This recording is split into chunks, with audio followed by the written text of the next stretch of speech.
Hello, I'm Imran Garda in Washington. The main story is brought to you by Al Jazeera.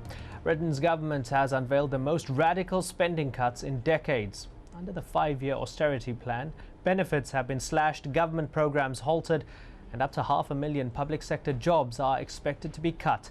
Budgets for defence, prisons and police will fall by $128 billion.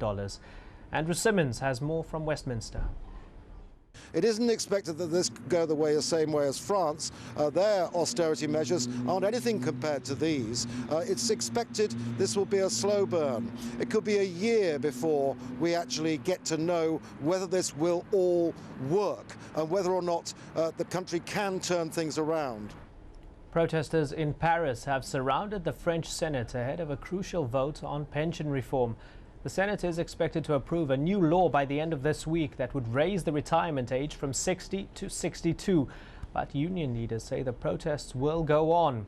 A U.S. federal court is permitting a short-term reinstatement of a ban on gays serving openly in the military. The White House had asked for an emergency stay of a previous ruling that allowed gays to serve. The court said it will consider a longer stay on the ban in the future. At least 9 people have been killed in southwest Afghanistan after a bus carrying school children was hit by a roadside bomb. They were traveling from Zaranj, not far from the Iranian border. Several other passengers were injured in the attack. Pakistan says there's no need to bring the country's army into Karachi after days of politically motivated violence. More than 70 people have been killed in the financial hub since Saturday, ahead of a vote to replace a murdered lawmaker. FIFA's Ethics Committee has provisionally suspended 2 top officials at the center of World Cup vote-selling allegations.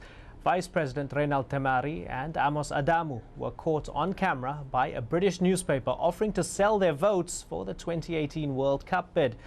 The voting to decide the host nations for the 2018 and 2022 tournaments was scheduled to take place on December the 2nd. And those are the top stories. Don't forget, you can keep up to date with all the news on our website. That's at aljazeera.net/English.